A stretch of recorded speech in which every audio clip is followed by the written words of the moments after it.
तथागत भगवान गौतम बुद्ध, त्यांचा धम्म व त्यांचा श्रावक संघ या तीन रत्नाला अभिवादन करून परमपूज्य बोधिसत्व विश्वरत्न डॉक्टर बाबासाहेब आंबेडकर यांच्या धम्मक्रांतीला पंचांग प्रणाम. उपस्थित उपासक उपासिका, ऑनलाईन बघणारे उपासक आणि उपासिका यांच्या प्रति मंगल मैत्री व्यक्त करून मिलिंद प्रश्नाचं पठण आणि श्रवण दर रविवारी होत असतं, तसं आजही आपण करत आहोत. मागच्या वेळेस आपण लोमस कश्यपाची गोष्ट त्याच्यावरती बिलपणाने विचारलेला राजा मिलिंदाने प्रश्न आणि भंते नागसेनाने दिलेलं त्याला उत्तर बघितलं होतं. आज आपण दुसऱ्या प्रश्नाकडे वळतोय. दुसऱ्या प्रश्नामध्ये काय आहे त्याचं आपण व्यवस्थित राजा मिलिंदाने विचारलेला प्रश्न आणि भंते नागसेनाने त्याला काय उत्तर दिलं ते आज आपण बघूया.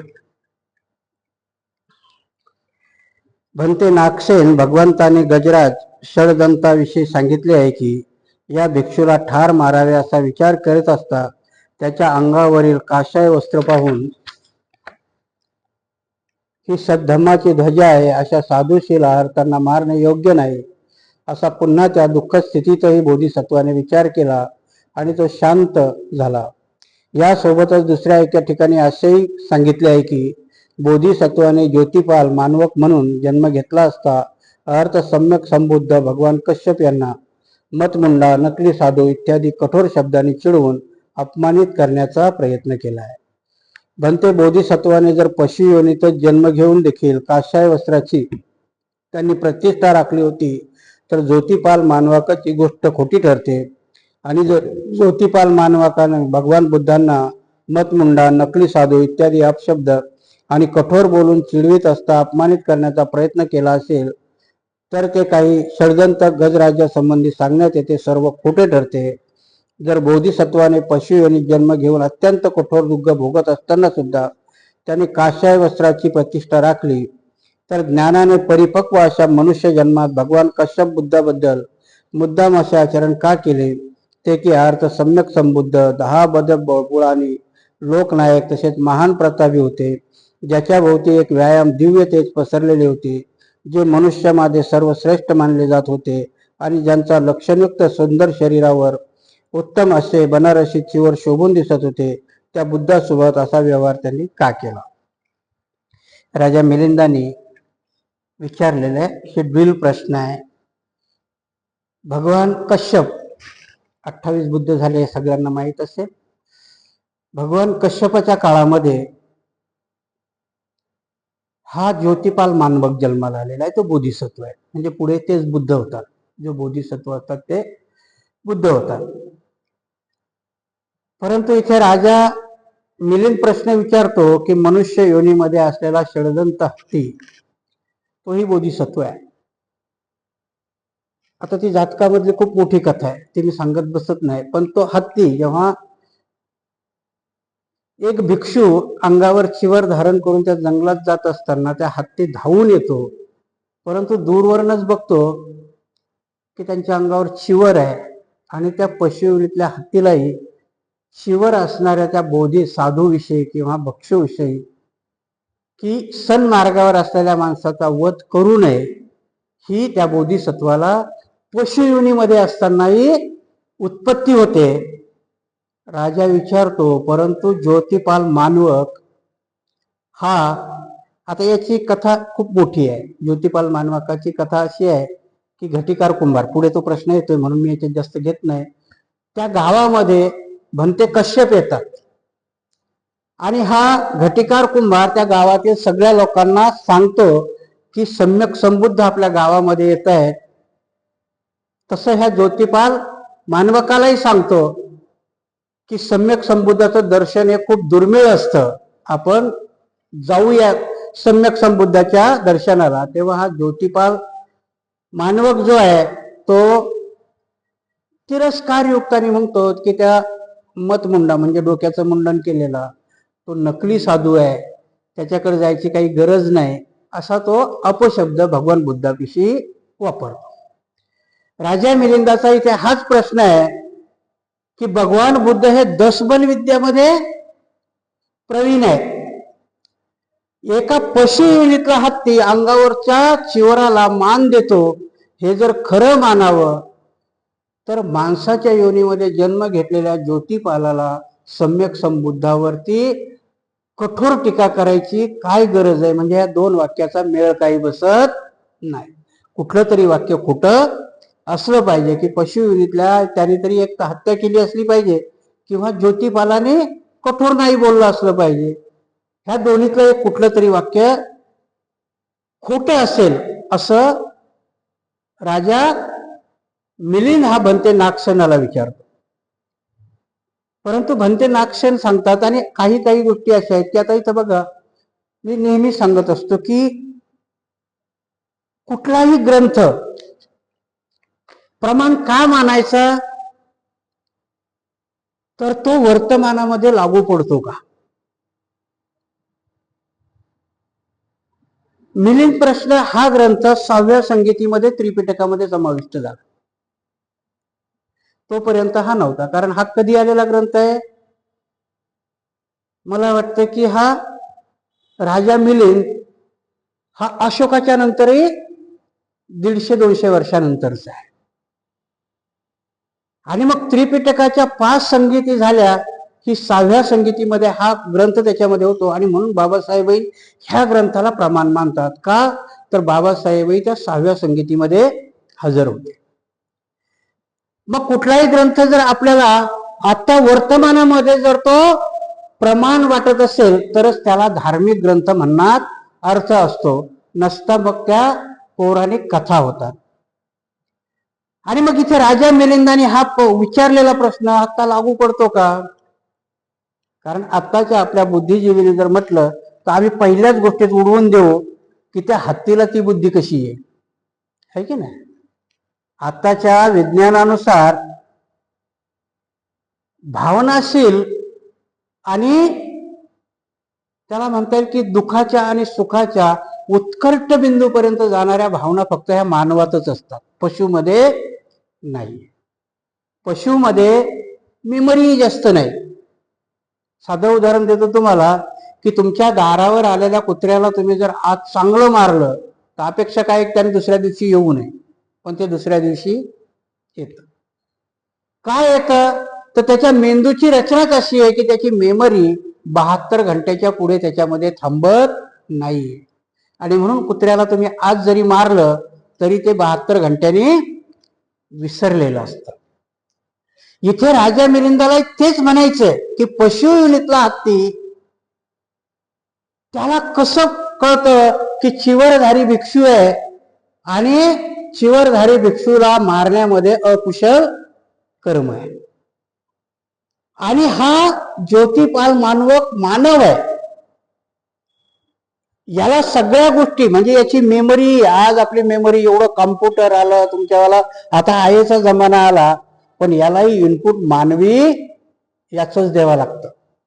आता तुमच्या लक्षात जर नसेल आलं तर पार्लमेंटमध्ये राजीव गांधींनी मोठा एक प्रश्न विचारलेला आहे की तुम्ही, भारत का मोठा आहे?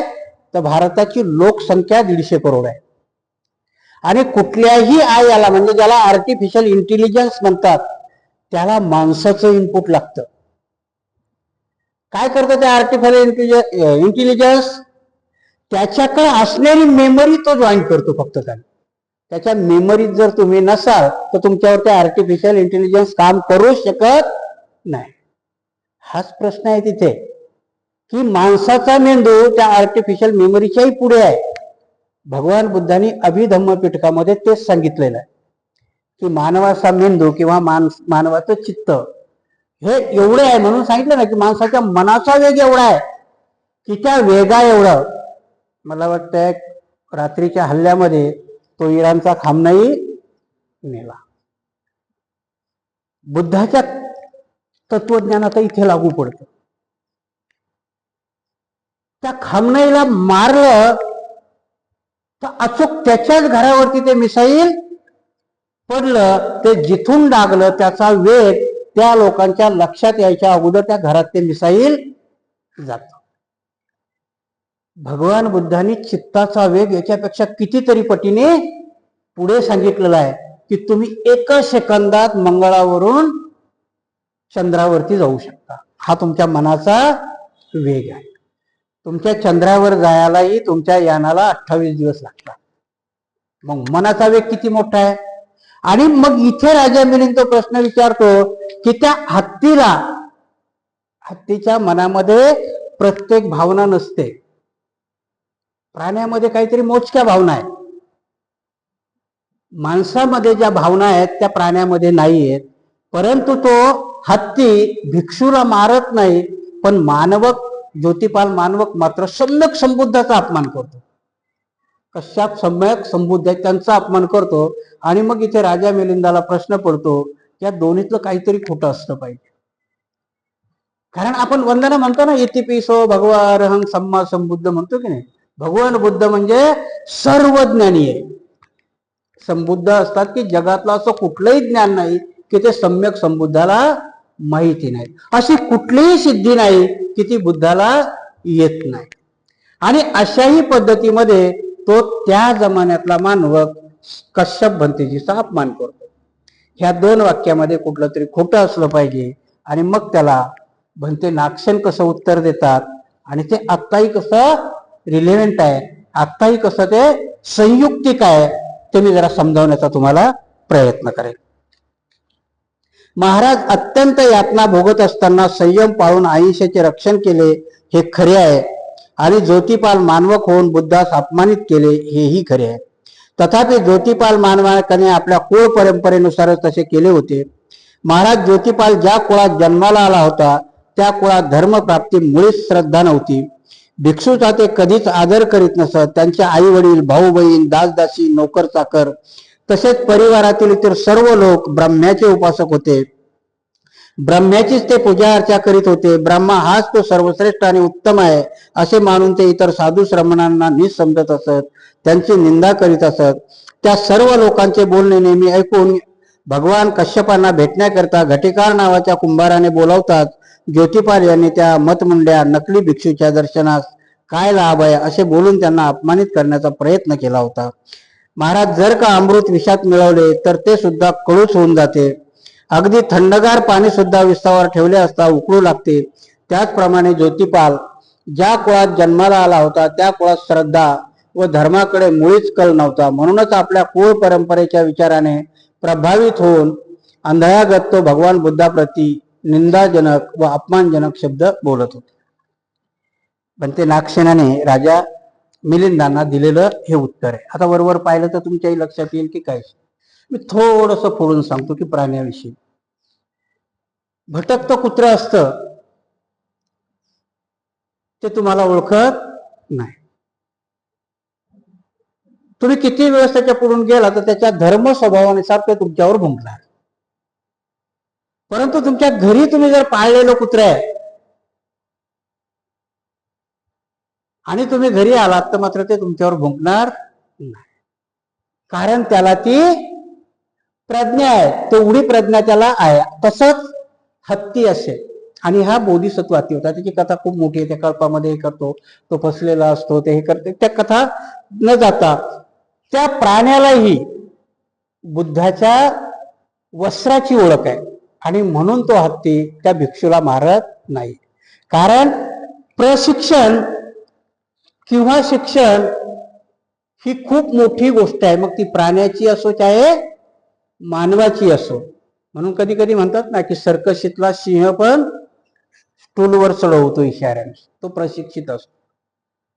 त्याचप्रमाणे की हा ज्योतिपाल मानवाचं कुळ म्हणजे ज्या कुळात तो जन्माला आला होता त्या कुळामध्ये किंवा त्या घराण्यामध्ये ब्रह्म्या व्यतिरिक्त सगळ्या साधू संतांची ते तिरस्कार करत होते. आणि मग ते भंते नागसेन सांगतात की माणूस हा त्याच्या धर्म संवेदनामध्ये जकडलेला असतो. एका ठिकाणी भगवान बुद्धच आनंदाला पाण्यामध्ये पडलेला विंचू आहे आणि भगवान बुद्ध त्या विंचवाला पाण्यातून बाहेर काढायला करतात आणि तो दंश करतो. हातातून टाकला जातो. परत भगवान बुद्ध विचारतात, दंश करतो. मग आनंद विचारतात की भंते तो सर्प तो विंचू तुम्हाला बार बार दंश करतात, तरी तुम्ही त्याला का वाचवण्याचा प्रयत्न करताय? भगवान बुद्ध सांगतात की दंश करणं हा त्याचा धर्म आहे. दंश करणं हा त्या विंचवाचा धर्म आहे, पण त्याला वाचवणं हा मानवाचा धर्म आहे. आणि म्हणून ह्या दोन धर्मामध्ये, आणि तुम्ही ज्या ज्या आताही तुम्ही बघितलं, आता आपल्याच कथा घेऊया. आमचे भिक्षू असतील किंवा आपले खूप शिकले सवरलेले लोक असतील, आम्ही जे उठतो की हिंदू धर्मावर टीका करायला सुरुवात करतो. तो देव असा आहे, तो देव तसा आहे, आणि असं केलं त्याने तसं केलं. आम्हाला अधिकार पोहोचतो का तो करण्याचा? कारण आम्ही ते पूर्ण वाचलेलंच नसतं. फक्त आम्ही वरवर ते करतो आणि त्याच्यावरती टीका करायला लागतो. महात्मा गांधीवरती आमच्यातला असा एकही विद्वान भेटणार नाही की तो महात्मा गांधीवर टीका करणार नाही. आणि महात्मा गांधी वाचलेलाच नाही. आणि म्हणून त्या ख्रिस्ताचं एक वाक्य मला खूप सुंदर आवडतं, की तो म्हणतो की पाप्याला शिक्षा जरूर झाली पाहिजे, पण ती कुणी करावी? की ज्यांनी पापच केलं नाही. पाप्याला शिक्षा करायचा अधिकार कोणाला आहे? की ज्यांनी पापच केलं नाही. तसं आम्ही उठतो, महात्मा गांधीवरती टीका करायला लागतो, कारण महात्मा गांधी आम्ही पूर्ण वाचलेला नसतो, फक्त ऐकलेला असतो. महात्मा गांधींनी आफ्रिकेमध्ये काय केलं, महात्मा गांधी आफ्रिकेमधून इंडियामध्ये कसे आले, इंडियामध्ये आल्यानंतर ह्या काँग्रेसचं नेतृत्व त्यांच्याकडे कसं गेलं. परत तुमच्या माहिती करता सांगतो की मोहनचंद करमचंद गांधी काँग्रेसचे अध्यक्ष कधीच झालेले नाही, कारण त्या काँग्रेसचे ते सभासदच नाहीये. माहिती आहे कोणाला आहे? परंतु मात्र त्या काँग्रेसचे ते लीडर आहे. आणि मग आम्ही जो उठसो सुटतो तो महात्मा गांधीवरती टीका करायला लागतो, कारण आम्हाला पूर्ण गांधी माहिती नसतो, फक्त आम्ही गांधी ऐकलेला असतो की त्यांनी बाबासाहेबाला विरोध केलेला. त्यांनी बाबासाहेबाला विरोध केलाय का? नाही, त्यांनी पूर्ण तुमच्या वर्णव्यवस्थेला विरोध केलेला आहे, की शूद्राने शूद्रासारखंच राहिलं पाहिजे. महात्मा गांधीचे कोट आहेत. म्हणून बाबासाहेबांनी विरोध का केला त्यांना? तर त्यांची विचारसरणी आमच्या करता पोषक नव्हती. परंतु परत तुमच्या माहिती करता सांगतो की महाडचा सत्याग्रह जेव्हा केला, तेव्हा त्या महाडच्या सत्याग्रहामध्ये महात्मा गांधीचा फोटो आहे. आता आमच्या पुऱ्या विद्वानाच्या डोक्याला जिंजिण्या येतील की नाही? 1920चा प्रसंग आहे. महात्मा गांधी 1920 पासूनच राजकारणामध्ये आहे. काँग्रेसचं नेतृत्व महात्मा गांधीकडे 1920 पासूनच आहे, आणि बाबासाहेबही फुल याच्यामध्ये 1920 पासूनच आहे. ह्या दोन गोष्टी जेव्हा आम्ही कंटिन्यू करतो, आणि मग आम्ही आत्मसात करायला पाहिजे की बाबासाहेबांनी महात्मा गांधीला महात्मा का म्हटलं नाही. बाबासाहेबांनी कोट केलं म्हणून आम्हीही करतो. बाबासाहेब उपहासाने महात्मा म्हणतात त्यांना.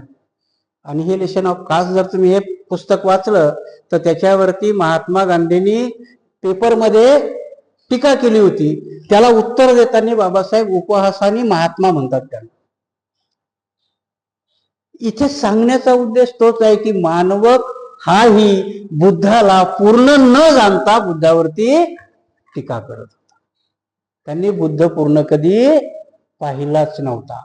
हा घटिकार कुंभार त्याला सांगतो की आपण पूर्ण गाव सम्यक संबुद्धाला, कारण बुद्धाचं दर्शन हे दुर्मिळ असतं. बुद्ध, परत मी तुम्हाला बार बार सांगतो की बुद्धाच्या बऱ्याचशा गोष्टी ह्या एवढ्या आत्ता पण लागू असतात. म्हणून सांगितलं ना की बुद्धाचं दर्शन जसं दुर्मिळ असतं, तसं बद्धवाणी श्रवण करणंही खूप दुर्मिळ असतं. ते सगळ्याच्या याच्यामध्ये नसतं. म्हणून मी नेहमी म्हणत असतो की साकेत नगरामध्ये हजारोनी बुद्ध आहेत, पण धम्मश्रवण करणं मोजक्याच लोकांच्या याच्यामध्ये असतं. ते प्रत्येकाला साध्य होत नाही. काही गोष्टी बुद्ध सांगतात की काही गोष्टी टीकात्मक दृष्ट्या का होईना, परंतु त्या कानावरती पडल्यानंतर जेव्हा माणूस सुधारतो, तशी ती ह्या ज्योतिपाल मानवकाची गोष्ट आहे. दोन कथा आहे त्याच्यामध्ये. ज्योतिपाल मानवकही नंतर आरंत झालेले आहेत. तो जेव्हा घटिकार कुंभाराबरोबर जाऊन बसतो. पुढचा प्रश्न आहे तो घटिकार कुंभाराचाच आहे. परंतु जोपर्यंत आपल्याला माहिती नाही, आणि आजची कथा तशीच आहे, आपल्याला पूर्ण ज्ञान नसल्यामुळे आपण प्रत्येक गोष्ट ही अज्ञानावरती उभी राहून किंवा तिला धारण करून त्या गोष्टी आपण करत असतो. त्यातलं सगळ्यात सुंदर उदाहरण म्हणजे मातंग समाज. अज्ञानावरती आधारित मातंग समाज आजही महार समाजाला दोष देतो, कारण माहितीच नाही ना, की जी गोष्ट माहिती नाही. ज्योतिपाल मानवकांनाही कश्यप बुद्ध हे सम्यक संबुद्ध आहेत हे माहिती नव्हतं, कारण तो ज्या कुळात जन्माला आला होता त्या कुळच पूर्ण तिरस्कार करत. आणि म्हणून भगवान कश्यपाला मतमुड्या किंवा नकली साधू हे म्हटलेलं हेही वाक्य खरं आहे. आणि त्या षडदंत हत्तीने भिक्षूला न मारलं, प्राणी हिंसा न करणं एका प्राण्याच्याही चित्तामध्ये येतं, हेही वाक्य खरं आहे. म्हणून दोन्ही वाक्य खोटी नाहीयेत. हे भंते नागसेनाने त्यांना राजा मिलिंदांना समजावून सांगितलेलं आहे. आणि त्याला उदाहरण देताना ते देतात,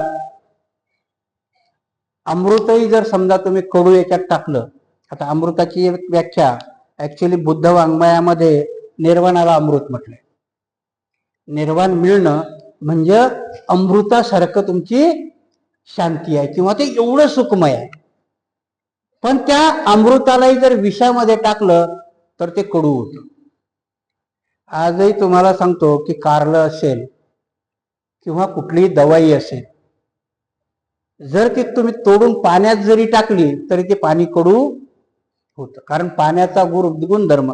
आणि म्हणून सांगताना असं की वाईट गोष्ट चांगल्यात मिसळवायला गेलात तर ती वाईट जास्त उफाळून येते, वाईट जास्त लवकर अंगीकारावी अशी वाटते. म्हणून त्या ज्योतिपाल ब्राह्मणाने की जसं थंड पाणी तुम्ही विस्तवावर ठेवलं की ते उकळायला लागतं, ही उदाहरणं नागसेन भंतेजींनी त्यांना दिलेली आहेत. आणि म्हणून ज्योतिपाल मानवकाने भंते कश्यपाचा अज्ञानवश केलेला तो अपमान आहे. जेव्हा मात्र ते घटिकार कुंभाराबरोबर कश्यपाच्या परिषदेमध्ये जातात आणि जेव्हा भगवान बुद्धाची वाणी ऐकतात, तेव्हा तो ज्योतिपाल मानवकही त्या भगवान बुद्धाला शरण जातो आणि तिथे विनंती करतो की मलाही तुमच्या धम्माची प्रवज्जा द्यावी. तो मानवकही प्रवज्जित होतो. म्हणून ते राक्षस म्हणतात की राजा मिलिंद की अज्ञानवश माहिती नसल्या कारणानं कुठल्याही गोष्टीवर केलेली टीका किंवा कुठल्याही गोष्टीची केलेली निंदा, जोपर्यंत तो माणूस त्याला पूर्ण आत्मसात करत नाही तोपर्यंत त्या निंदेला किंमत देण्यात अर्थ नाही. आणि म्हणून आजही आपण अज्ञानवश करत असलेली निंदा जर पूर्ण माहिती अंती केली, बाबासाहेबांनी का टीका केली, बाबासाहेबांनी पूर्ण वाचलो.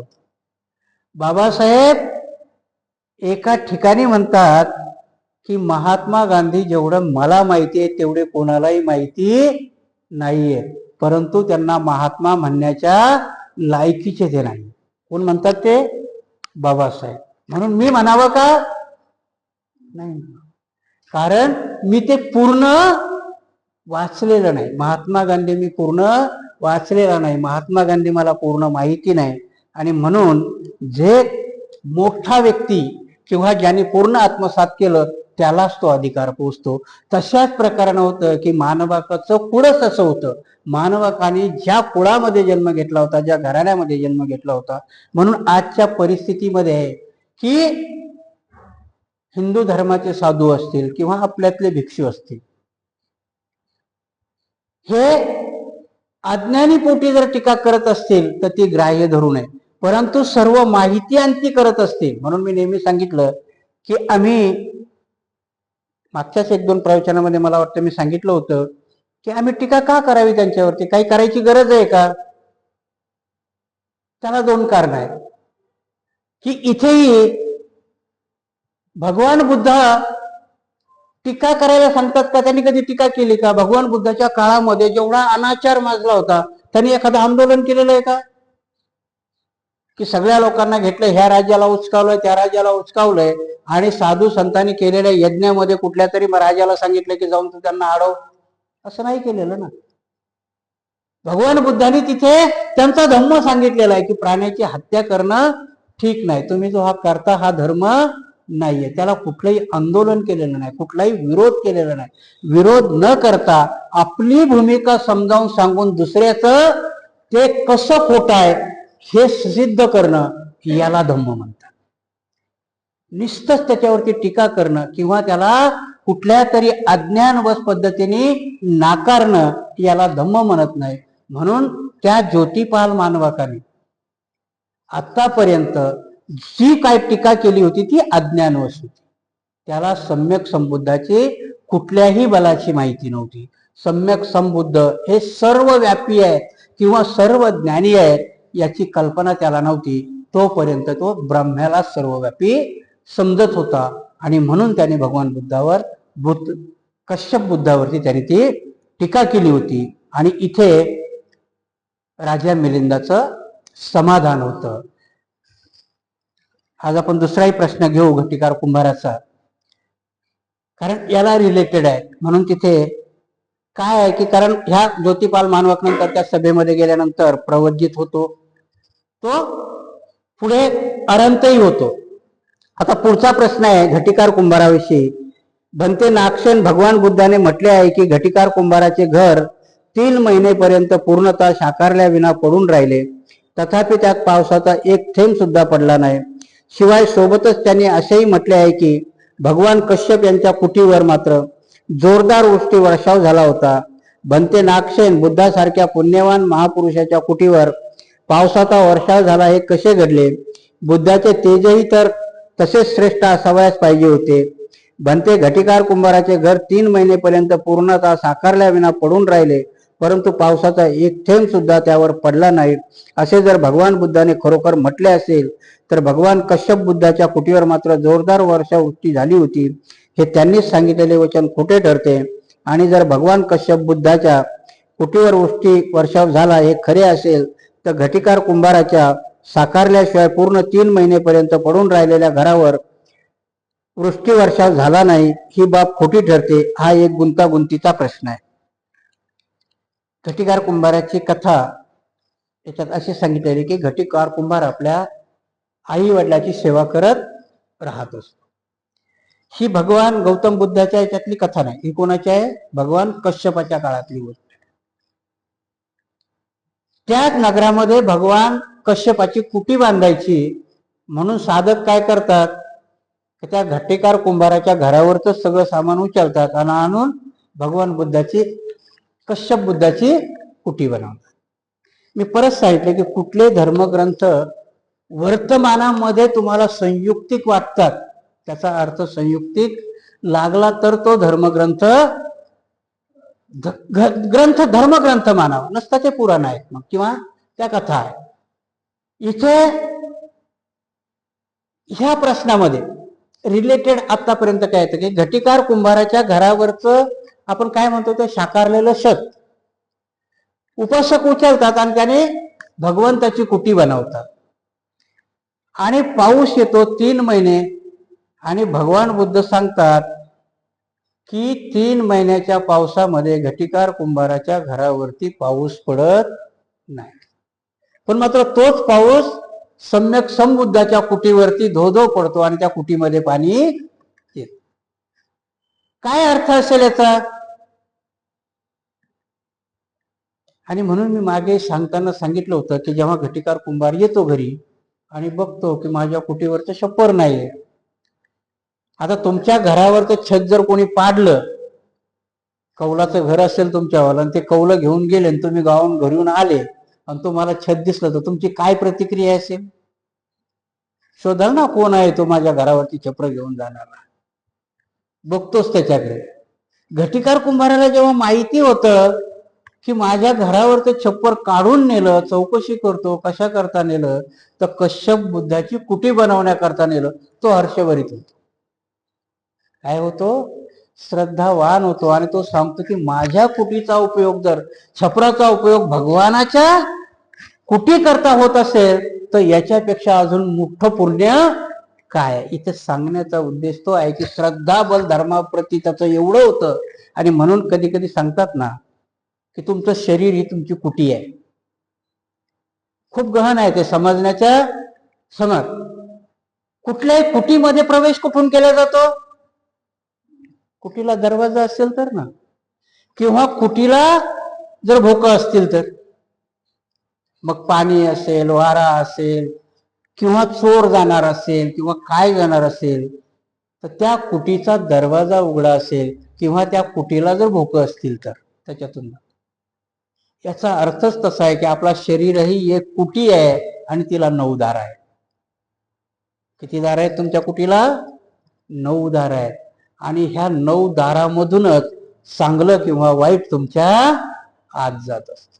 घटिकार कुंभाराच्या झोपडीवरचं छत उचलून नेलं.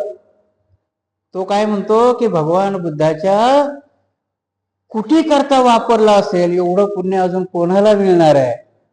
आजही म्हणून याचाच अर्थ आहे की आपल्या कुटीमध्ये आत आपण प्रवेश देताना कुठली दरवाजे आहेत? डोळे दरवाजेच आहेत ना. तुम्ही त्या दरवाजाने काय पाहता, काय आत जाऊ देता, त्या दरवाजावरती अवलंबून आहे. चांगलं पाहायचं की वाईट पाहायचं. तसंच घटिकार कुंभाराने माझ्या याच्यावरचं शत गेलं, परंतु ते भगवानाच्या कुटीवरती गेलं. ते भगवान तिथे सांगतात की वर्षा झाली. म्हणजे घटिकार कुंभाराला कुठलाही त्रास होत नाही, कारण तो एवढा धर्माप्रती श्रद्धा बलाने उद्युक्त आहे की त्याच्यावरती कुठलंही संकट येत नाही. आणि म्हणून म्हणतात ना की बौद्ध धर्म हा त्वरित फल देणारा धर्म आहे, आचरणीय धर्म आहे. कारण त्या धर्मामध्ये कुठल्याही वाईट गोष्टीला स्थान नाही. भगवान बुद्धही तुमच्या इंद्रियाला तुमच्या कुटीचं दार म्हणतात.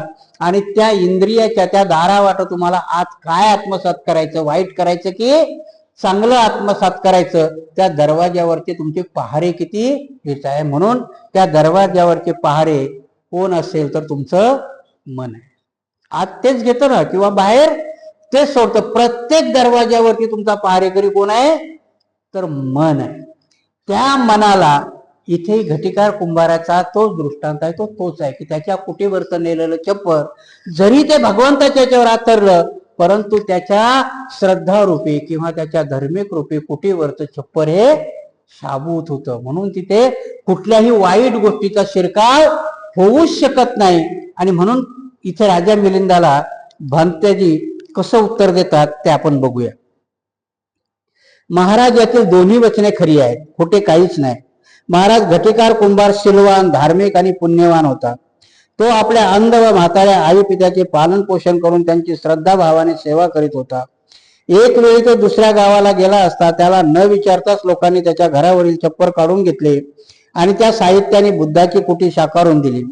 त्याप्रमाणे त्याचे घर उजाड व बर्बाद केले असले तरी घटिकारास त्याचा राग आला नाही किंवा त्याबद्दल दुःखही झाले नाही. एवढेच नव्हे तर आपल्या घराचे छप्पर बुद्धाची कुटी साकारण्याच्या कामी आले म्हणून त्यास आनंद झाला. आणि अतीव आनंदाने भरून गेलेल्या मनाने तो विचार करू लागला की अहो, संसारात सर्वत्र भगवान बुद्ध माझ्या प्रती प्रसन्न होत त्या पुण्याचे फळ या घटिकारास तात्काळ मिळाले. महाराज एवढ्याशा गोष्टीवरून बुद्धाचे चित्त कधीही चंचल होत नसते. महाराज पर्वतराज सुमेरू असा आहे की मोठ्यात मोठे वादळ आले तर तो कधीही हलत नाही. किती मोठमोठ्या नद्या जरी सागराला येऊन मिळाल्या तरी तो महासागर कधीही भरत नाही किंवा त्याला अहोटी येत नाही. महाराज असेच बुद्धाचे सुद्धा असते, ते एवढ्याशा गोष्टीवरून कधीच चंचल होत नाही. बघा, आता हा प्रश्न डोक्यावरून जाण्यासारखा आहे. वर पाहिलं तर काय विचार येईल, एका छपरावरचं छप्पर उचललं दुसऱ्या त्याच्यावर नेऊन टाकलं तर ज्याच्यावरचं उचललं त्याच्यावर पाणी पडेल ना. आता याचं छप्पर काढून घेतलं तिथं पाणी पडणार नाही का? पण याचा अर्थ तो नाही.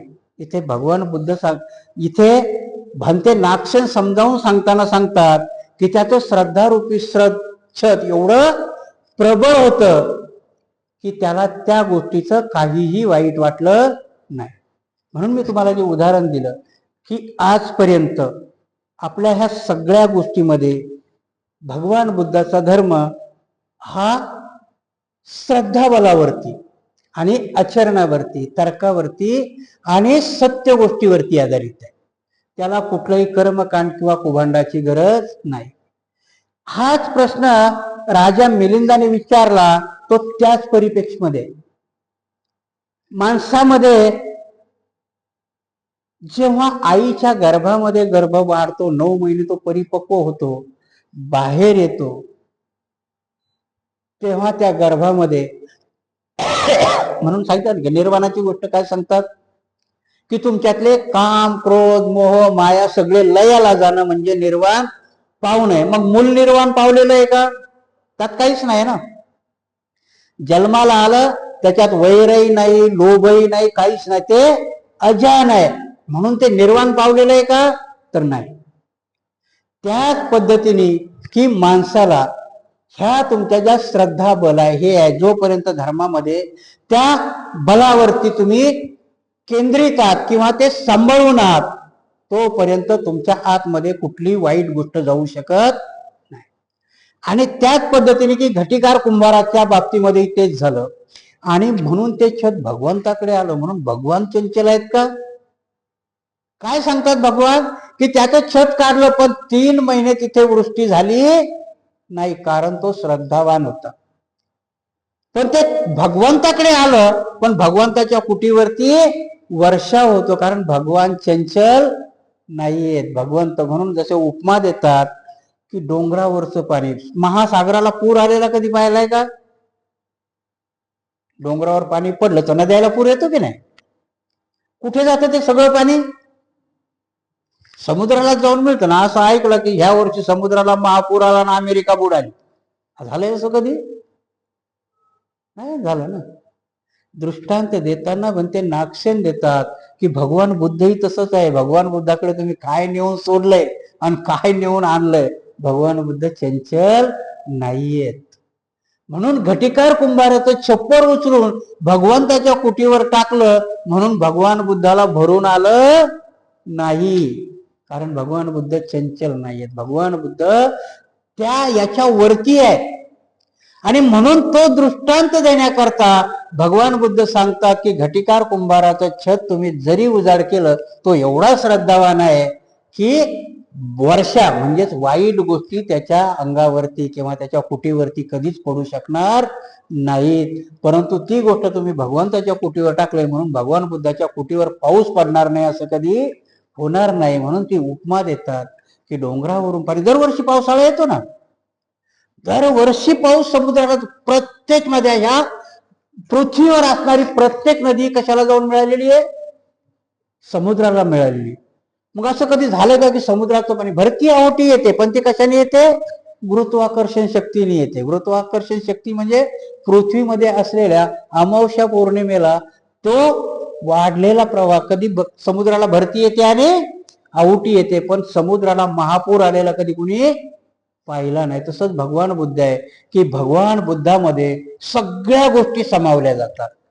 म्हणून भगवान बुद्ध चंचलही होत नाहीत आणि क्रोधितही होत नाही. भगवान बुद्ध ह्या सगळ्याच्या पलीकडे गेलेले आहेत. म्हणून घटिकार कुंभाराचं छप्पर उचललं आणि ते भगवान बुद्धाच्या याच्यावर टाकलं, याचा धार्मिक दृष्ट्या अर्थ तो आहे की घटिकार कुंभार श्रद्धावान असल्यामुळे घटिकार कुंभाराला त्याच्यातला कुठल्याही आपल्या छपरावरचं म्हणजे आपल्यातलं काय गेलं. आजही आपण जर बघितलं, आपण भौतिक जगाचा विचार करतो की नाही, आध्यात्मिक जगाचा आपण विचारच केला नाही. भगवान बुद्धाने, मी मागे एकदा सांगितलं होतं की आमच्यातले बराचसा एक विद्वान आहे, तो भिक्षूवरती टीका करता करता म्हणतात की लग्न लावताना भिक्षू म्हणतो, आम्ही प्रतिज्ञा देतो की नाही, माणसाला प्रतिज्ञा असते की मी माझ्या पत्नीचा आदर सत्कार करेल, तिचा अपमान करणार नाही, तिला सोन्या नाण्याने हे करेल, तिला अन्नधान्याने खुश ठेवेल. तसंच तिलाही म्हणायला लागतो की मी माझ्या पतीच्या धनाचा सांभाळ करीन, त्यांच्या नातेवाईकाचा अपमान करणार नाही. तो विद्वान म्हणतो की अरे आमच्याजवळ धनच नाही तर सांभाळ कशाचा करेल? काय असतं? म्हणून आम्हाला बुद्ध धर्माचं धन आणि तुमच्या आध्यात्मिक याचं धन, ह्या दोन गोष्टी वेगवेगळ्या आहेत. बुद्ध धर्म श्रद्धेला आणि लज्जेला धन म्हणतो. आणि बुद्ध भिक्षू त्या पत्नीला जी प्रतिज्ञा देत असतो ते धन सांभाळण्याची प्रतिज्ञा देत असतो. तुमचं भौतिक धन सांभाळण्याची नाही. बाई, तुझी श्रद्धा त्या धम्मावर असावी, जशी धम्मावर असावी तशी तुझ्या पतीवरही असावी. ह्या धनाचा तू सांभाळ केला पाहिजे. तर ह्या जगामध्ये किंवा ह्या संसारामध्ये तुझ्या पतीचा अपमान होणार नाही, किंवा त्याला लज्जास्पद काही कृती करता येणार नाही, किंवा त्याला तू कारणीभूत होणार नाही. ह्या धनाचा सांभाळ तू केला पाहिजे, हा त्याच्यातला अर्थ असतो. असाच अर्थ आहे ह्या घटिकार कुंभाराच्या झोपडीचा आणि भगवान बुद्धाच्या त्या प्रेमाचा, त्या श्रद्धेचा, की भगवान बुद्ध चंचल होत नाही. भगवान बुद्ध कुठल्याही गोष्टीचा, आणि म्हणून भगवान बुद्ध ह्या दोन गोष्टी का टाळतात तर भंते नागसेन सांगतात की राजा मिलिंदाने विचारलेलं आहे की तुम्ही भगवान बुद्धाला म्हणतात की रद्धी मुलांनी युक्त आहे. भगवान बुद्ध रद्धी मुलांनी खूप समृद्ध आहेत की ते पाहिजे ते करू शकतात. आणि मग इथे त्यांच्या झोपडीवर पडणारा पाऊस त्याने रिद्धी बलाने थांबवायला पाहिजे होता ना. जर एका दृष्टीने तुम्ही म्हणता की भगवान बुद्ध हे सर्वज्ञानी आहेत तर मग तो रिद्धी बलाने थांबवायला पाहिजे होता. इथे भगवान बुद्धाच्या त्या दोन गोष्टी सांगतात की भगवान बुद्ध का करत नाही. आता बऱ्याच जणांना प्रश्न पडतो, तुम्ही त्रिपिटकामध्ये वाचला असेल किंवा कधीतरी ऐकलंही असेल की एक भिक्षू गावामध्ये त्या जमान्यामध्ये भिक्षा मागायला जातो आणि त्या गावातली सर्वच लोक बुद्धाच्या विरोधात असतात आणि ते टीका करतात, भगवान बुद्धाला शिव्या देतात. आणि ह्या भिक्षूला, कारण भगवान बुद्धाच्या सगळ्या गोष्टी यांना माहिती असतात ना, याला राग येतो की तुझा भगवान बुद्ध जर खरोखरच श्रद्धा बळाने युक्त आहे तर ह्या वरती खांबावर ठेवलेलं चंदनाचं भिक्षापात्र तू त्याला हात न लावता घेऊन जायचं. आता त्या भिक्षूला ते रिद्धिबल प्राप्त आहे, परंतु भगवान बुद्धांनी सांगितलंय कुठलेही चमत्कार करायचे नाहीये. पण त्या भिक्षूला आपल्या गुरुला दिलेल्या शिव्या सहन होत नाहीयेत आणि तो चमत्कार तिथे करतो. आणि मग सगळं गाव, म्हणून आजही आहे ना की भिक्षूची धम्म परिषद जास्तीत जास्त 10,000 लोकांची होती, परंतु एखाद्या बाबाचा सत्संग 1,00,000 लोकांचा होतो की नाही. कारण मग तो सत्यसाई बाबा हवेतून चैन काढून तुमच्या हातात देतो, तसा भिक्षू करत नाही. आणि ती रिद्धी जरी प्राप्त असली तरी बुद्ध त्याला अनुमती देत नाही.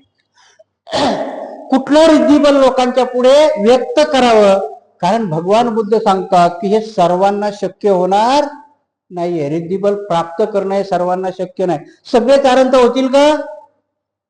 मार्ग तर सगळ्यांना सांगितला की नाही. आर्य अष्टांगिक, आणि गॅरंटी देतात भगवान बुद्ध की आर्य अष्टांगिक मार्ग 31 बोधिपाक्ष तुम्ही इंद्रियाचं दमन करून गेला तर तुम्हाला निर्वाण मिळणार आहे 100%, कारण मला मिळालं. परंतु तो मार्गच एवढा अवघड आहे, तिथपर्यंत सर्वजण जातात का? कितीतरी जन्म त्याच्याकरता खर्ची करावं लागतात, तेव्हा कुठे निर्वाण प्राप्त होतं. आणि मग ज्याला झालंय त्याने चमत्कार दाखवायला सुरुवात केलं तर बाकीच्या भिक्षूची इज्जत कोणी करेल का?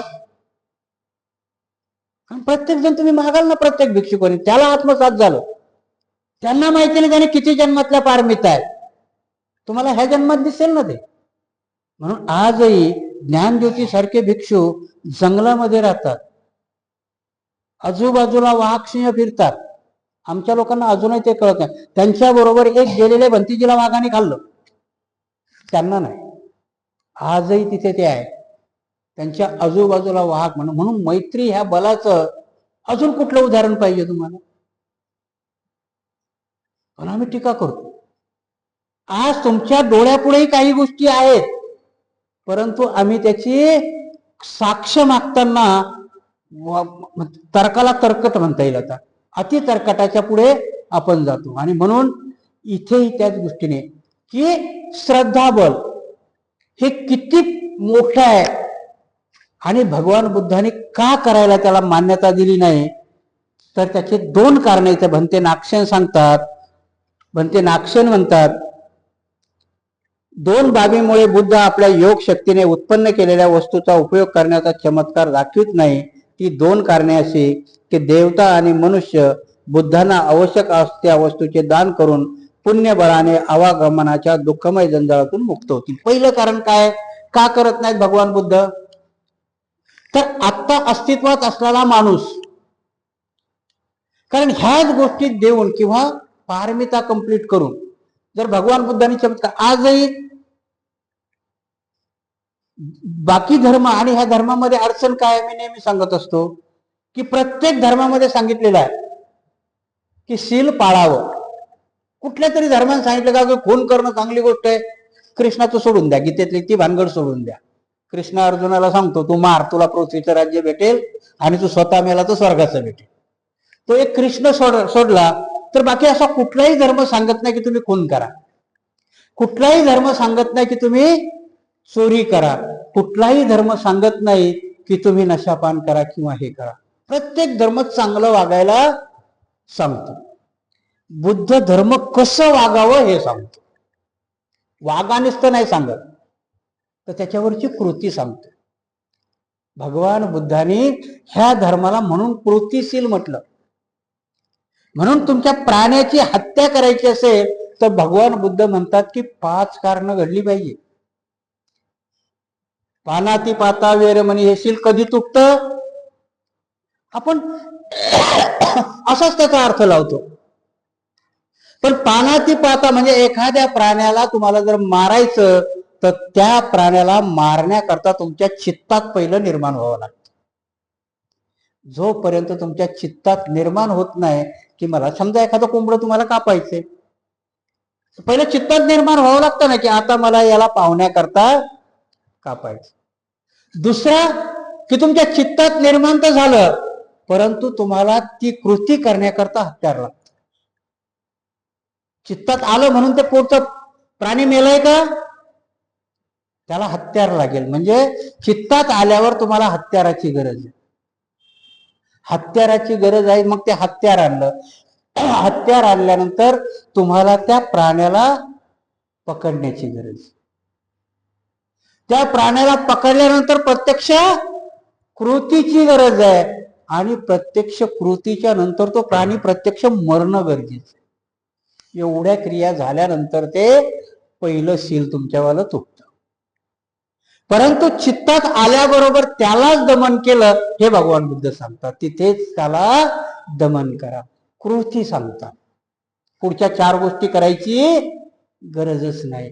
बाकी कुठलाही धर्म सांगत नाही, फक्त एवढं सांगून सोडून देतो.